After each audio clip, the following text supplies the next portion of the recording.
In Japan, there is a legend of a great buried treasure. You would be talking about tens of millions of dollars worth of gold coins in today's money. It is the supposed fortune of a mighty warlord, buried deep in the mountains. It's in a bit of Japan that's pretty much ignored.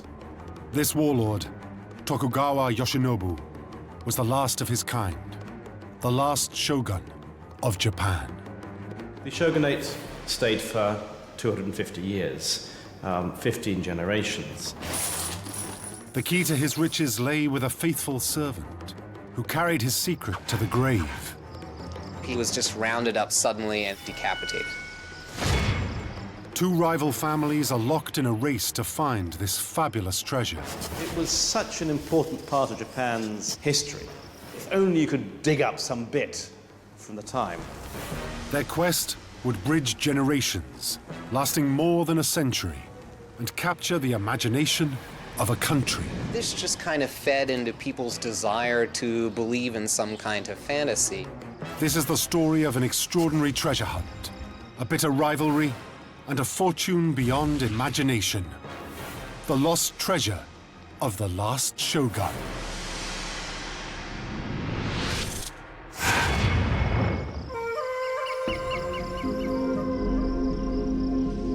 At the turn of the 21st century, an elderly man spent his last days digging deep in the mountains of central Japan. He was looking for gold. Japan is very mountainous, so there's huge numbers of areas where potentially somebody could have gone and sequestered some stuff. His name was Mizuno Tomoyuki. The fortune he sought was a treasure that was lost almost 140 years previously. According to the most popular version of the legends, there were originally over 4 or 5 million coins total. So you would be talking about tens of millions of dollars worth of gold coins in today's money. Mizuno Tomoyuki had spent his entire life on a quest for this vast hoard of coins, and felt he was on the verge of an extraordinary breakthrough. We, Mizuno, can dig for 3, 4, 5, even 100 generations, because warriors from the samurai days entrusted this to us. If we hadn't been entrusted with this, it would be just some treasure hunt, and I would have stopped long ago. I'm not that stupid. Where did all this money come from, and why did it mysteriously vanish? The roots of the legend stretch back to a time of great upheaval. 1866. For 263 years, one family, the House of Tokugawa, held the reins of power. They seized the country in a violent insurrection, then brought centuries of peace to this wild land. Historically, it's been very hard to hold the country together. It always falls apart. Civil wars repeatedly take place. If you imagine Switzerland, where you have mountain, valley, torrent, another mountain, another torrent, and imagine that continuing from Stockholm to Naples. That's what Japan is. So far, there had been 15 generations of Tokugawa rulers, but they were not emperors. They were shoguns. Shogun literally means barbarian subduing generalissimo. And it's a title that is given to someone officially by the emperor who lives in Kyoto. The latest of this long line was Tokugawa Yoshinobu. In theory, he was a military commander who served at the emperor's pleasure.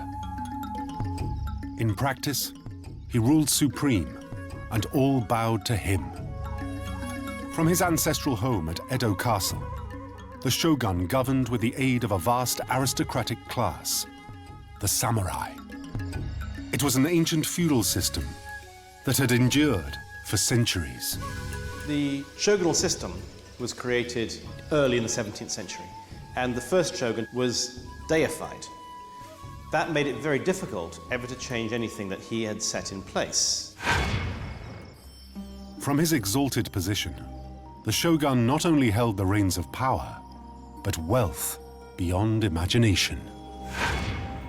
At his court, a group of his most loyal and trusted samurai were given the task of administering his vast fortune. One of them was a man named Oguri Tadamasa. Oguri Tadamasa is what's called a bannerman. He's one of about 5,000 mid-ranking samurai who are loyal to the Tokugawa shogunate and really function as mid-level bureaucrats in the regime. He was well-educated bureaucrat, come from a decent family. When he was young, people very quickly realized he had both mastered the military skills but also kind of literature and poetry and things like that, which was what you needed in order to have legitimacy in the top levels of the Japanese bureaucracy. Oguri reached an exalted position as the shogun's commissioner of finance. His role was to account for the huge sums paid to the shogun in taxation. Every warlord owed the shogun an annual tribute, and all that wealth passed through Oguri's hands. Essentially, he was the accountant for the Tokugawa regime itself, and this was a very important position because the Tokugawa shogunate needed money not only to pay all of its samurai, but to manage any reforms that they wanted to pursue. Oguri knew that reforms were badly needed. Life in Japan had barely changed in 200 years. Yet beyond her shores, the world was in the throes of the Industrial Revolution. Oguri was one of the few Japanese who had been abroad and seen the benefits this brought to Western nations. He developed grand plans to modernize his deeply traditional society. Oguri was just stunned by how far behind Japan was in terms of modern infrastructure. He wanted to create a postal system, he wanted to create a shipyard to kind of imitate what the West had. So he was one of the most vocal supporters of Westernization, if you will. But the shogun was not interested in change. And while he continued to live in splendor, the rest of Japan struggled in dire poverty. 95% of people, they were living in little miserable huts in the countryside as they had done for 1,000 years. They never left their village. Life was hard and miserable and cold in winter and hot in summer, and they died young. This imbalance bred a wave of resentment that slowly spread through the country. A group of disaffected warlords, banished to the farthest corners of Japan, began to plot against the shogun. One starts to get already feelings that the shogunate's outlasted its usefulness, and there comes a movement to return power to the emperor. The conspirators were deeply loyal to the 16-year-old Emperor Meiji. In 1868, they hatch a plot to restore him to power and grab the wealth of the shogun for themselves.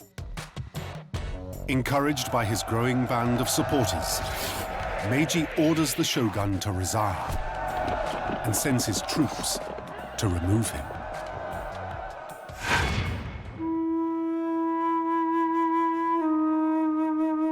The response from the shogun is not what anyone expected. When the shogunate collapses, it's actually quite startling. The shogun kind of like retires. He doesn't kill himself, he doesn't set the city on fire, he just goes off and lives in the country the rest of his life. The shogun was gone. Without their master's protection, all of the Tokugawa retainers were in great danger. None more so than Oguri Tadamasa, the man in charge of the shogun's treasury. Oguri knew that the Meiji forces would be coming for him. They desperately wanted the shogun's vast wealth, and he would be tortured and killed in their efforts to find it. So he too fled the castle. But far from saving his own life, Oguri put himself at even greater risk. His flight sparked a rumor that would make him imperial enemy number one. When Oguri was moving out, he had a lot of luggage with him. Some of those boxes were coin boxes, of course. So people thought that there must be coins in there. Oguri escaped just in time. When the emperor's forces arrive in Edo Castle, they immediately go into the treasuries and find that there are no coins there at all. The treasuries were empty. The vast wealth of the shogun had vanished. The Meiji forces just can't believe that there's no money at all. Someone must have the money somewhere.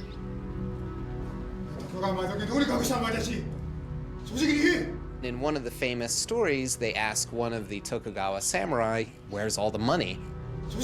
He tells them, "I don't know, but you should ask Oguri, the commissioner of finance."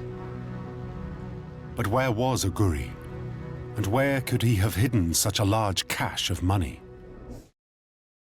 It came to their attention that Oguri had disappeared. There were also some rumours at the time from witnesses who claimed to have seen a man getting off of a boat in Gunma Prefecture, laden, and going off and potentially hiding something. Gunma Prefecture was Oguri's ancestral home. It was a wild region, about 100 miles inland from Edo. Gunma is a fairly high area with many mountainous plateaus. It's wild, it's far from everywhere. It's very rural. It's in a bit of Japan that's pretty much ignored. In other words, it was the ideal location to conceal a fortune. Oguri was now hiding here, in a Buddhist temple on the slopes of a dormant volcano, Mount Akagi. The rumor that he had millions of coins in his possession made him a marked man. A matter of days after his arrival, people came to rob him. A group of about 10 gangsters or so whip up a mob of up to 700 people, and they essentially send a messenger to Oguri telling him to hand over all of the money that he has. Oguri sends a messenger with about 50 coins and says, "Look, this is really all I have." They don't believe him, and this mob attacks the temple where Oguri is staying, and Oguri and his retainers rout the mob and kill many of the gangsters. Oguri and a small band of servants survive this attack in a stunning display of martial skill. But it was a hollow victory. Emperor Meiji now saw him as a serious threat to the new regime. Anyone with so much might and so much money had to be eliminated. Because Oguri demonstrated that he has some kind of military expertise, and he has retainers with him and also village men with him who know how to fight, it is thought by the Meiji forces that perhaps Oguri is plotting to launch a counterattack. A detachment of the emperor's best samurai are sent to kill Oguri. He was declared an outlaw on the spot and summarily sentenced to death. But because Oguri was just rounded up suddenly and accused of being a criminal, he was just decapitated. The next day, Oguri's family and the last of his loyal followers are rounded up too. They are also executed. The only ones who knew the treasure's whereabouts were dead. Yet from the ashes of Oguri's household, the legend of the lost treasure of the last shogun was born.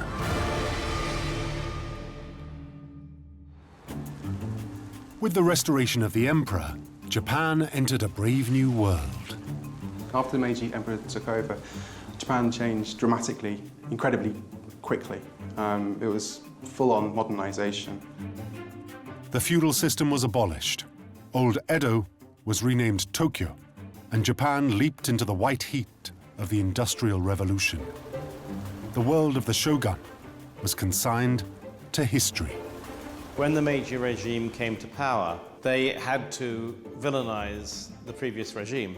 So the Tokugawa was turned into a kind of dark, primitive, unprogressive, feudal time. Within a few short years, Oguri Tadamasa was all but forgotten. Though ironically his ideas about shipyards postal systems, and other newfangled technology were adopted wholesale. But one man could not let go of the past. His name was Nakajima Kurando. He would be the first in a long line of treasure hunters.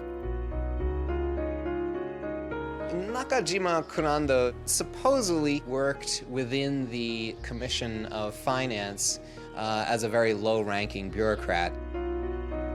This petty bureaucrat claimed he was a noble samurai and one of Oguri Taramasa's most loyal retainers. Somehow, he escaped death at the hands of the emperor's men, and he knew about the existence of the hidden gold. Sometime in the late 1870s, he began to search for it. He believed it was somewhere in the wild terrain of Mount Akagi, where his master Oguri had died several years earlier. He enlisted an American railwayman, one of thousands of foreigners trying to make their fortune in the new Japan. The American had two things that Nakajima needed: money to fund an expedition, and dynamite to blast into the hard rock of the mountain.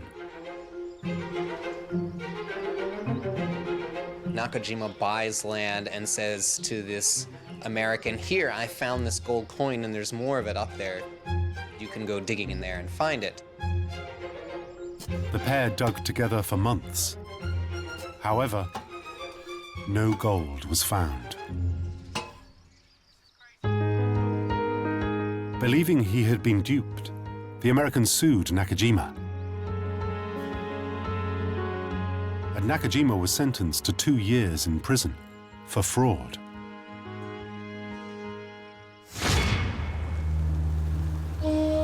After his release, this once proud samurai was destitute. He was left homeless on the streets of Tokyo and had to seek shelter with some old family friends, the Mizunos. During his stay in the Mizuno house, Nakajima quickly made an impression with several members of the family, especially Mrs. Mizuno and her oldest son, Tomoyoshi. Mizuno Tomoyoshi was a young man. He remembers Nakajima essentially having an illicit relationship with his mother after his father died. For some months, Nakajima continued as a live-in lover for Mrs. Mizuno. In that time, he also became an inspiration to her son. Tomoyoshi came to regard him as a stepfather. Yet despite their close relationship, Nakajima kept the legend of the gold a closely guarded secret.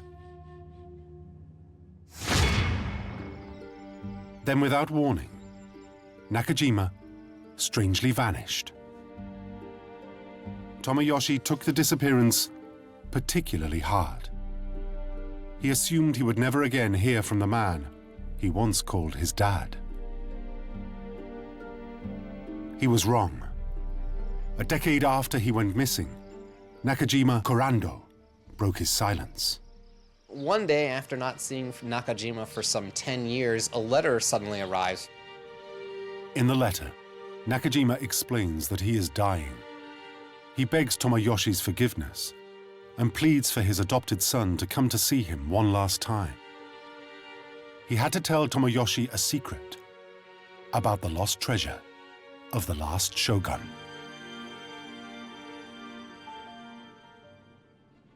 So Mizuno Tomoyoshi visits Nakajima as he's sick and dying, and is essentially given a bunch of documents and told to go find the gold. When they met, Nakajima revealed that in all his years away, he had been desperately searching for the hidden treasure. To Tomoyoshi's utter amazement, Nakajima asked him to continue the quest and gave him all of his research. It doesn't have a map and it doesn't say the treasure is here, but it supposedly has all these puzzles that'll help him find the treasure. Just days after this encounter, Nakajima died. Tomoyoshi was shocked at the secret life of his stepfather. To him, the whole idea of the quest seemed ludicrous. Mount Akagi is 6,000 feet high and covers hundreds of square miles. The gold could be anywhere, and Nakajima's documents offered no concrete information. But around the turn of the 20th century, his life took a dramatic turn.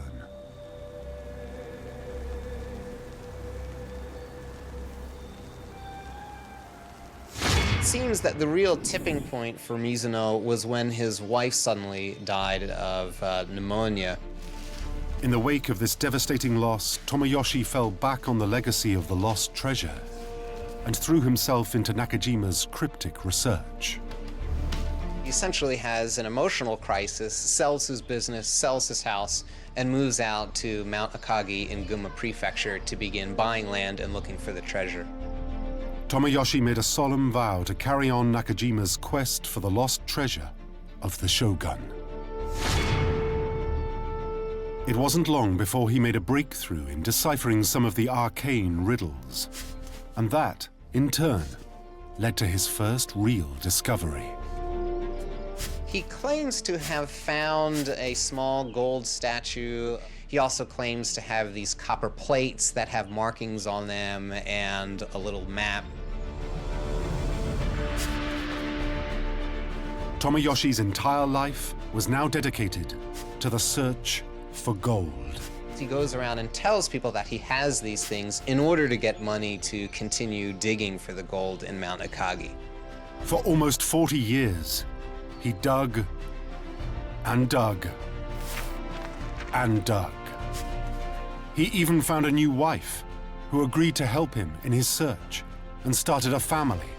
All the while, with no job to speak of, Tomoyoshi burned through the savings he built up from his previous life. When he starts off, he's rather wealthy. He was a real estate guy in Tokyo, and he had a lot of money with him when he first moved out there, but he gradually ran out of money. The quest for the treasure bankrupted Tomoyoshi. But whatever troubles he had, he ignored them. He was obsessed with only one thing: finding the Shogun's gold. Yet no matter how deep he went, no matter how carefully he scrutinized the clues in his growing pile of documents, he found nothing. In 1926, Mizuno Tomoyoshi died, heartbroken and penniless. Tomoyoshi's son, Mizuno Isaburo, was a policeman who wanted nothing to do with buried treasure. But Isaburo's mother was desperate to continue the search. She begged Isaburo to carry on the family quest. After Tomoyoshi dies, Tomoyoshi's wife tells her son, look, your father felt that you were the one who really should be digging for treasure. And so she gives Isaburo all of the documents that Tomoyoshi had. Isaburo felt he had no choice but to honor his father's wishes. He quit his job and moved to Mount Akagi. The torch had passed to a new generation. In a way, this tradition of treasure hunting has become associated with the Mizuno family. So they're the experts, and they have this lineage as well.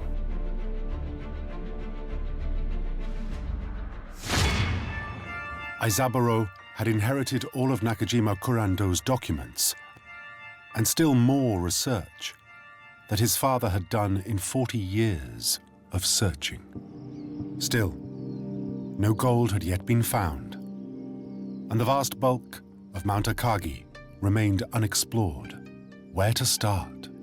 He does continue, in some part, digging some of the tunnels that his father had started, but through his own research, he also starts digging other tunnels around Mount Akagi. After just a few months of digging, some valuable new clues were uncovered. And they do find this kind of stone tortoise with strange writing on it, and they see that as a sign that this is a clue that will lead us closer to the treasure.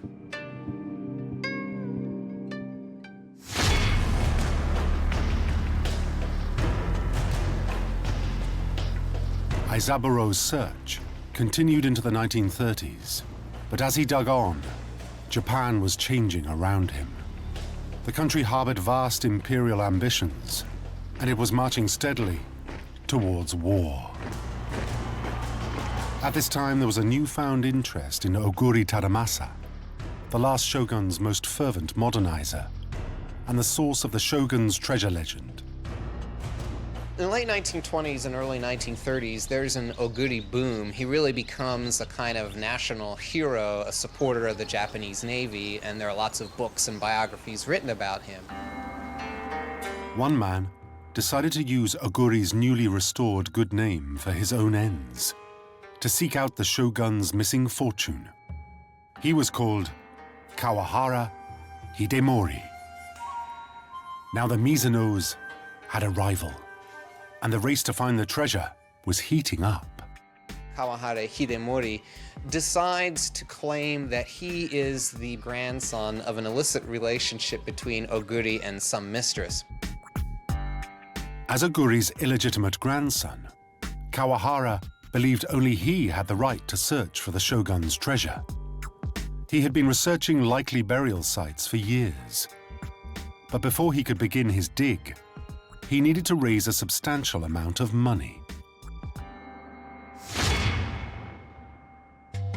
In 1934, he launched a publicity drive. Taking advantage of the nationalist sentiment of the day, Kawahara arranged a press conference at the Buddhist temple where the severed head of Oguri Tadamasa was supposedly buried. He becomes very popular in the 1930s among treasure hunters. He shows up with a kimono with the Oguri family crest on it and essentially says that he's here to, help find the treasure. Before a small crowd at the temple, Kawahara promised to completely refurbish it in Oguri's memory and donate the rest of the money to the nation, minus his own cut for expenses, of course. But then the chief monk of the temple unexpectedly intervened. He had been watching Kawahara's performance and didn't believe a word. He stepped in front of the crowd himself to denounce Kawahara as a fraud. In the monk's opinion, Kawahara was definitely not Oguri's grandson, and Oguri himself would not have approved of this whole charade. Still, many members of the Japanese public bought into his story and gave money. Kawahara also attracted one major sponsor, a shady pachinko gambling boss. Awash with money, Kawahara began his own dig for the treasure. Unlike the Mizuno family, he claimed the gold was not on Mount Akagi, but in a small village to the southwest of Tokyo. Like his rivals, Kawahara dug for many fruitless years. Nothing stopped his relentless quest or the flow of money from well-wishers. Not even the Second World War. Indeed, his promise to donate any gold he found to the Japanese nation was a source of hope in those turbulent years. Throughout the war and even into the 1950s, Kawahara continues to dig in all sorts of places south of Tokyo and earns a lot of money from people who he convinces that this story is true. By the early 1960s, Kawahara had been searching for almost 30 years. Now Japan was undergoing a massive economic revival, and Kawahara's gambling boss patron was a rich man. His change in fortunes helped take the expedition to a new level. In this period, Japan performs an economic miracle. It's absolutely incredible. And the middle class expands, and everybody seems to be doing incredibly well out of this economic nationalism.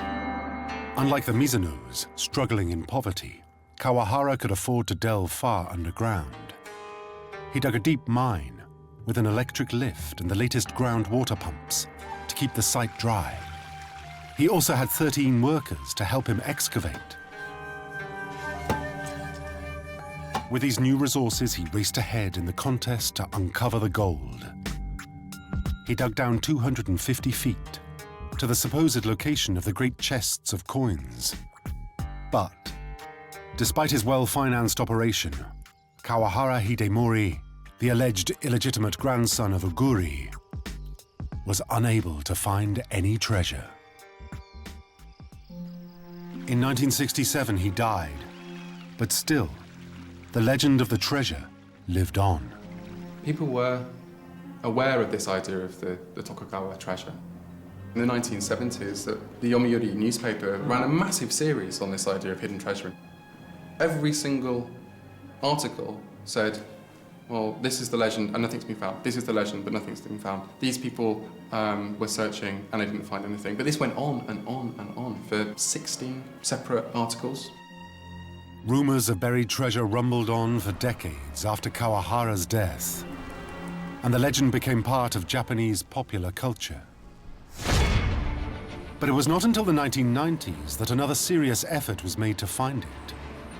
This time, it was the Mizunos, the rival treasure-hunting family, that would come closer than ever to unlocking the mystery of the Shogun's lost fortune. 2 generations of the family, Tomoyuki and his son Isaburo, had been digging on the slopes of Mount Akagi for nearly a century. Now a 3rd generation of Mizuno treasure hunters was about to enter the game. Mizuno Tomoyuki, the son of Isaburo. Like his father and his grandfather before him, he was highly skeptical of the legend. Initially, he did not want any part of the treasure hunting. He thought it was a total sham. He didn't believe that the Tokugawa shogunate would have buried gold coins, and basically he went off on his own in Tokyo and worked in a variety of jobs. But Tomoyuki could not resist the pull of the quest that his family had been pursuing since the late 19th century. It was not simply a question of finding the money. It was a matter of family honor. There's the weight of carrying on the family tradition, which is established in Japanese culture and history and society. This idea of you trying very, very hard until the end, this idea of gambaru, which means to work hard. You will persevere through whatever comes along, and you will ultimately succeed in the end. This is very much instilled in people in Japan at a very, very early age. Tomoyuki decided that he must follow in the footsteps of his forebears and give up his day job in Tokyo. He swore to dedicate his life to the completion of this epic quest. Was just attracted by the legacy of his father and his grandfather. And he also became convinced because of all these old documents that his grandfather had from the 19th century. So he began doing research on his own and began digging a whole separate series of tunnels separate from his father and grandfather. Tomoyuki's quest coincided with a new time of upheaval in Japan. The economy had collapsed, and a national mood of depression set in. The Japanese media began casting around for a hero. The 1990s is called the Lost Decade. Japan's lost decade is about economic stagnation. One should remember that that stagnation came after a protracted period of enormous growth, which could not have been maintained forever. Not only was there economic crisis, but there was political scandal, a natural disaster, a terrorist attack in Tokyo. And this just kind of fed into people's desire to believe in some kind of fantasy. And what better fantasy than the legendary lost treasure of the Shogun? One enterprising television network called Mizuno Tomoyuki to see if he wanted to be on TV.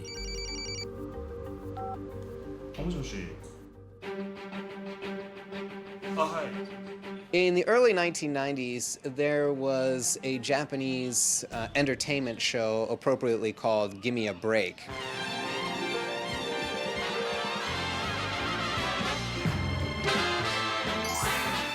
It follows a pattern of Japanese television shows that you still get today. It'll have a number of celebrities interviewing other celebrities, music, animation, sketches, all put together in a 2-hour format. A Japanese copywriter who grew up in Gunma was familiar with the legend, and he decided to produce a show about the treasure hunting in Mount Akagi. In their call to Tomoyuki, the producers explained they wanted to cast him and his family as modern-day heroes, men determined to succeed in the face of insurmountable odds. Men who embodied the noble idea of ganbaru. It's entirely sensible for them to get in contact with the Mizunos and try and use their expertise, but also to legitimize what they're doing. They're not just rushing off into Gunma Prefecture with a load of cranes and digging holes. They've got the guy, and he's the person who's going to make sure we do this properly. It was a mutually beneficial arrangement. The producers of Gimme a Break got a never-ending real-life soap opera to inspire the nation. In return, Tomoyuki received more resources than he could ever dream of. After years in the wilderness, the Mizunos were back, with the best chance they would ever have of striking gold. The Mizuno, they've been searching for 120 years and haven't found anything. If a TV producer says to you, we're going to give you 12 cranes and loads of digging equipment, would you like to get on board? I mean, for him, this is a huge boon, because he doesn't have to do it on his own. The whole nation seemed to be willing Tomoyuki on, and with his help, the TV company found gold, ratings gold. There would be these huge backhoes and cranes that would dig this enormous pit, almost the size of a rock quarry. And they would find these horizontal tunnels, and so they would go digging in there, and then some earth would fall in a funny way, and they would say, aha, someone must have buried something there. They would find a few bottles, which was an indication that perhaps Oguri's French connections had wine out here and dropped a bottle long ago. Altogether, the network revisited the Mount Akagi treasure site 10 times in the 1990s, each time with a more elaborate and expensive effort to find the hidden treasure. When they find lots and lots of tunnels, what they're finding are the tunnels that were dug in the 1930s in order to find the treasure. But that is conveniently left out of the story because it's not very exciting. This was no longer about logic, it was about magic. Fueled by growing viewer numbers, the search soon became completely detached from reality. When more money started coming in to produce the show, they hired a few American psychics to come over. They flew over Mount Akagi in a helicopter to try to feel the psychic power of where the treasure would be buried. They also hired an esoteric Buddhist monk to pray to the ancestors to find where the treasure was. And each episode ended with a cliffhanger that, something had just been found.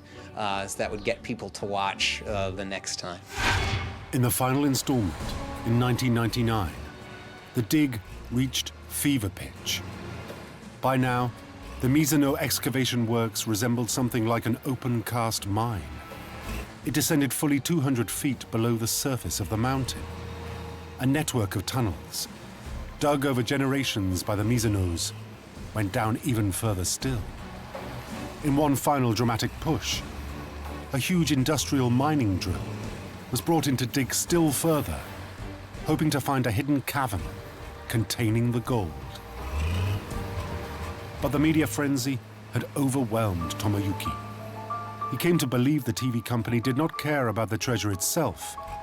All they wanted was a grand spectacle to please their audience. It seems that in the later episodes, Mizuno felt that they were going on the wrong track. And he almost felt that there was a rivalry between this team and his own search. And he eventually dropped out of the project altogether.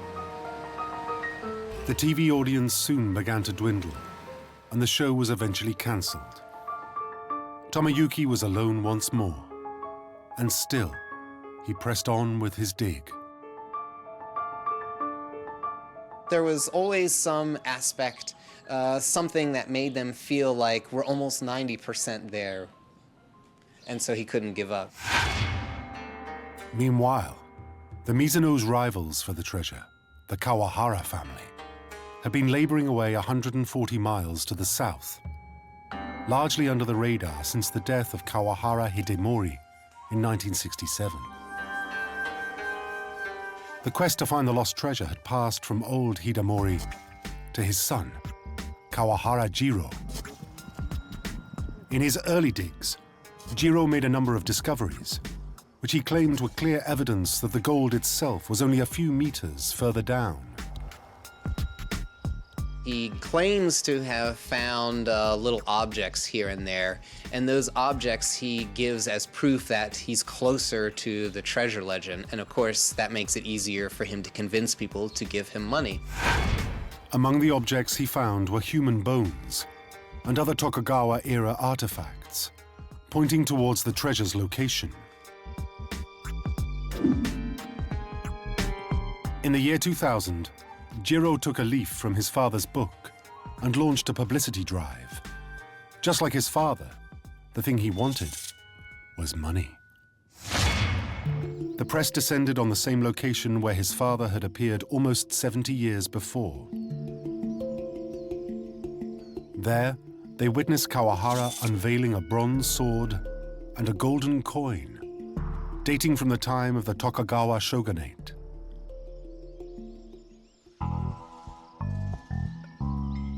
But however much Jiro insisted his artifacts were genuine, the public was now quite skeptical of the whole story. When experts look at the objects, they find out that essentially these are objects that he bought at a local antique store. Jiro's claim to be on the verge of finding the treasure was widely denounced, and he seemed to have little hard evidence to back his story up.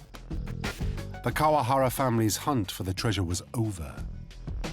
The latest generation, Jiro's son, has abandoned the quest completely. The youngest member of the family wants absolutely nothing to do with his father's search for buried treasure and is actually quite embarrassed by it.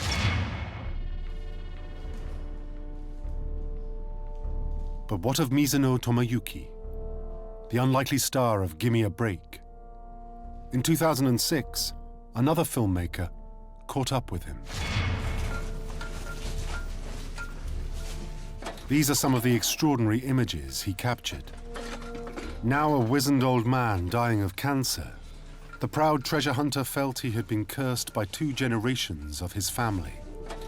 He could not give up his quest, ever. But that's the star I've been born under with this family. I have this sense of responsibility that I have to do this. That's why I do it. Is there anyone else who has this kind of responsibility? If so, I'd like to meet them. Is there anyone else in Japan who has been entrusted by the samurai of the past? Someone asked him once, what would you do if you found the treasure? And he said, I would kick it really hard because my family struggled and lost a lot of money and energy in finding this. But he just felt that it was his destiny, his fate, to find this treasure. A fate that no one else but he and his family would be able to fulfill. After almost 140 years of searching, no one has yet found any gold. So does the treasure really exist? Or was the legend just that? There has been a lot of stories about the shogunate, the kind of shogunate that wouldn't die. It was such an important part of Japan's history. There's a kind of romantic feeling we don't want it to go away. Only you could dig up some bit from the time.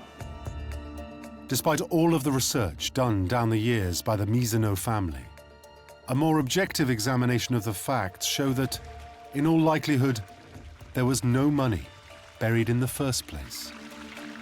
There's absolutely no evidence and no possibility that there was buried treasure anywhere. This is because, in Japan, during the shogunate, gold coins were not used as a measure of wealth. It's a sort of Western notion that you have a kind of a jewel tower in which you put all these rich things, and as long as they're in there, you're rich. But for Japan, you're simply having gold sitting in a tower was not of a great deal of use to anyone. Instead, the great lords of the era counted their riches using a different material: rice. The standard unit of exchange was rice, and Rice is a wonderful unit of exchange because if you get hungry, you can eat it, but also it can be broken up into any sizes. Also, it lasts for quite a long time. And the principal unit of rice was what they call a koku. And a koku, it's enough to sustain an adult for a year. A junior samurai might earn 100 koku a year. The higher up the social scale he was, the more koku he would be entitled to as tribute from the farmers on his land. The leading lords, such as the shogun himself, would have each claimed more than 1 million koku annually. In fact, the entire class structure of Japan during the shogunate was built around the growing and storage of rice. This was helpful for feeding armies. But when it came to acquiring desirable goods like silk, pottery, or weapons, rice was useless. The samurai class are paid in rice yield. The merchants operate in coin. You can't buy things with rice, so that the merchants change rice into coin, and they take a rake off, and over time, the amount of coin you get for your rice goes down. The samurai class are increasingly impoverished. In time, even the shogun himself found his vast stockpiles of rice were worth barely a handful of gold coins. So when the revolution came, he could not afford to defend himself. One of the reasons why the Tokugawa regime falls is because it doesn't have cash to pay its allies for continued military support. If they had any money at all, the Tokugawa shogunate would have been using it to fund their defense against their warlords. So the question then remains, if there was no gold, why would anyone spend so much time and effort to try and find a treasure that never really existed? I think they really believed in this legacy. Especially Mizuno Tomoyuki felt that this was just the destiny of his family, that there was too much in terms of 100-year-old documents to really just give it up. Regardless of how much Mizuno Tomoyuki believed in the legend, he could not convince his children that the gold really existed. He would be the last in his family's long line of treasure hunters. He has 3 adult children. None of them have expressed any interest at all in continuing this Mizuno family legacy of searching for the treasure. Tomoyuki was utterly alone in his quest. But even though he had no one to help him, he continued to dig until his very last days. In 2010, Mizuno Tomoyuki died. The search for the lost treasure of the last shogun died with him.